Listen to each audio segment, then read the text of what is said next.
Olá, sou a Maria Cavazin, estudante do curso de Ciência da Computação do IFAR, como Frederico Westphalen, e hoje vou apresentar meu trabalho intitulado Proposta de Reengenharia de Software da plataforma StudiFAR. Bom, a plataforma de estudos e preparação para os processos seletivos de ingresso do StudiFAR consiste em uma plataforma onde professores disponibilizam materiais e conteúdos preparatórios para o Enem, que é o maior processo seletivo de ingresso de universidades do Brasil, e é utilizado pelo IFAR para seus cursos de graduação, onde esses professores disponibilizam exercícios, resumos, simulados, sobre esses principais conteúdos, a fim de melhorar o desempenho desses alunos nos processos seletivos, aprofundar os conteúdos, porque muitas vezes na sala de aula não é possível ver tudo, assim, e ajudar esses alunos a se prepararem, a terem um melhor desempenho. O sistema, que foi desenvolvido no ano de 2019, como meu trabalho de conclusão de curso do técnico de informática, integrado ao ensino médio, e ele foi utilizado pelos alunos do terceiro ano do técnico de informática. Durante a utilização do sistema, identificou-se algumas melhorias e problemas a serem corrigidos no nosso sistema, a fim de melhorar a usabilidade do sistema do usuário. Algo muito interessante é que um software ele necessita sempre de uma evolução contínua durante o seu ciclo de vida, porque pode ocorrer falhas, mudanças na rede de negócios, adição de novos requisitos. Tudo isso faz com que o sistema tenha que evoluir, tenha que melhorar continuamente. Por isso, surgiu a necessidade de evoluir o nosso sistema StudiFAR para adicionar novos requisitos que podem ajudar no preparo desses alunos para o Enem, correções de problemas que existem nessa versão do sistema, que muitas vezes atrapalham o usuário. Por isso, a gente vai propor a reengenharia de software do sistema StudiFAR, tendo como referência o processo proposto por Somerville. Para ter base a nossa reengenharia de software, a gente realizou no Leon Scripto e o levantamento de melhorias através de uma análise sobre os recursos da acessibilidade do nosso sistema. Essas duas ações, elas vão nos ajudar a perceber que pontos podem ser melhorados no nosso sistema, a perceber o que o nosso sistema pode evoluir. Aqui nós temos o modelo de reengenharia de software, processo, proposto por Somerville. Eu vou explicar cada uma dessas etapas. Bom, primeiramente a gente tem o nosso sistema original aqui, que seria a nossa primeira versão, a versão lá de 2019.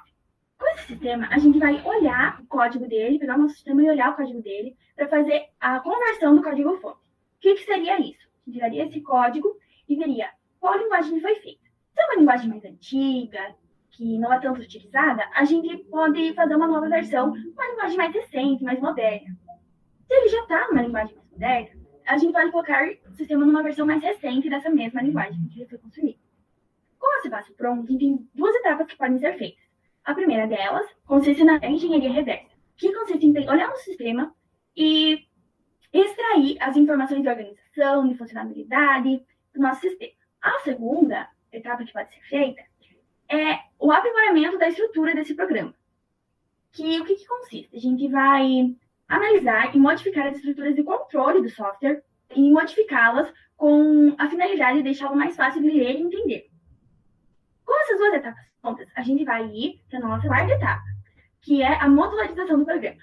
Essa etapa, ela consiste no agrupamento de partes que são relacionadas, que são em relação uma com a outra, e verificar quais partes elas são em redundância, elas são parecidas. Caso for necessário, a gente pode excluir uma dessas partes que está em redundância, que tem outra função no código, outra parte que faz aquele mesmo processo, faz um processo extremamente parecido. Após essa modularização do nosso sistema, a gente vai passar para a última etapa, que é a etapa de reengenharia de dados. O que ela consiste? A gente pega o nosso sistema que está lá modularizado, e a gente pega os nossos dados originais e reorganiza ele conforme as mudanças ocorridas no nosso sistema. Com isso, a gente tem um sistema que passou por uma reengenharia de software. É importante lembrar que na reengenharia de software não é preciso fazer todas essas etapas. Por exemplo, um sistema que foi construído recentemente, que já está numa linguagem moderna, não precisará passar por uma conversão do código-fonte. Essas etapas elas podem variar de acordo com cada sistema, com cada programa. Bom, para realizar essa nossa reengenharia de software, primeiramente, a gente realizou o Leon Scripto por meio do MVP, que será explicado a seguir, e foi feita uma análise sobre os recursos da acessibilidade desse sistema. Essa análise ela foi feita em duas etapas, em duas formas.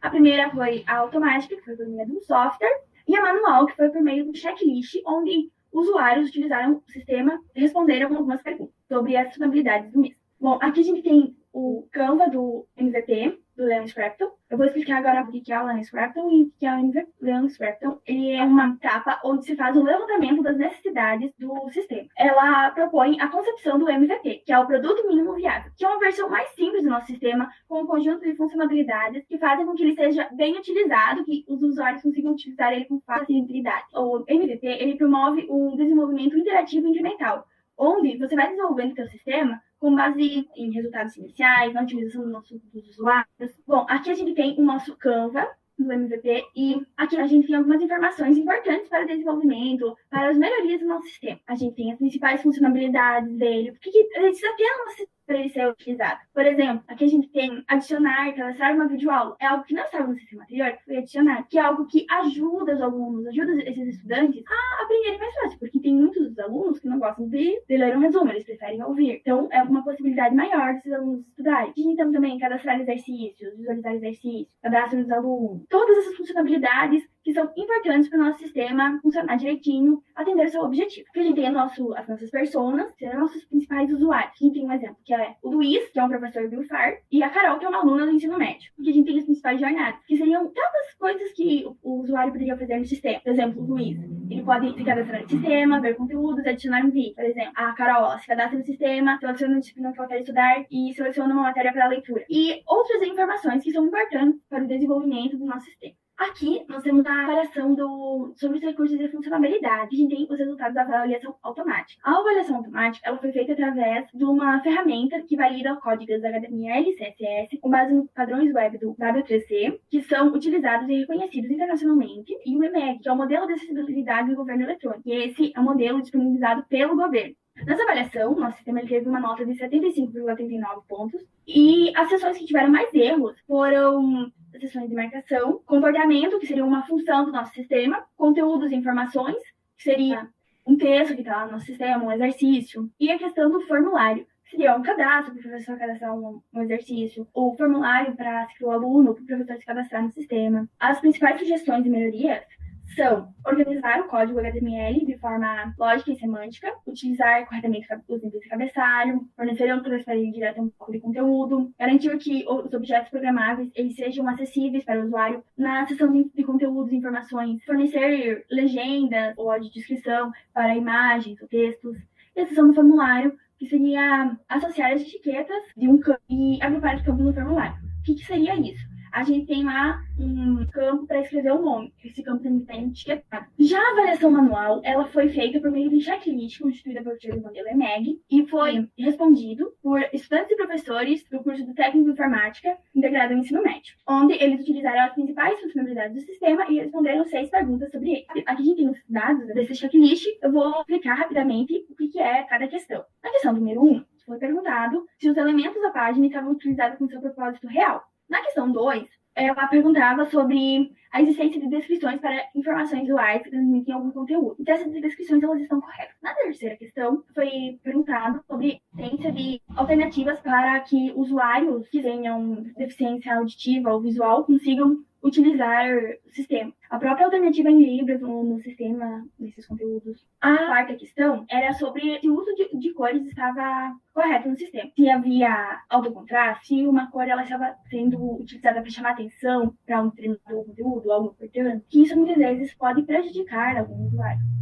Além da opção de autocontraste, que além da possibilidade da opção de autocontraste. Na quinta questão, era sobre se tabelas estavam sendo bem utilizadas no sistema. Tabelas estavam sendo utilizadas para passar um determinado conteúdo e se isso estava sendo bem utilizado, se o usuário conseguia entender aquilo. E por fim, a sexta questão era sobre se os campos estavam associados às etiquetas. Com isso, através dessas pesquisas de usabilidade e do Leon Scrapton, a gente levantou essas principais melhorias para entrar no nosso sistema, que é incluir a opção de autocontraste em um leitor de tela, adicionar transcrições em libras e legendas para conteúdos de vídeo e inserir legendas para as imagens dos conteúdos do exercício. Bom, o nosso projeto ele está em resultados parciais, porém a gente pretende prosseguir com essa reengenharia de software com base no processo proposto por Somerville, que foi apresentado anteriormente, e utilizando esse levantamento dessas melhorias feitas através do Leon Scrapton e das análises dos recursos de acessibilidade. Após a gente realizar essa reengenharia de software, A gente também pretende reaplicar esses testes de usabilidade e também testes funcionais do sistema, assim garantindo com que o usuário tenha uma boa experiência utilizando o nosso sistema, que consiga ter a melhor usabilidade, para que consiga usufruir de todas as opções do sistema. Aqui a gente tem as referências bibliográficas, caso vocês se interessem em aprender mais sobre esse tema. Então seria isso, muito obrigada pela atenção, tenham todos uma ótima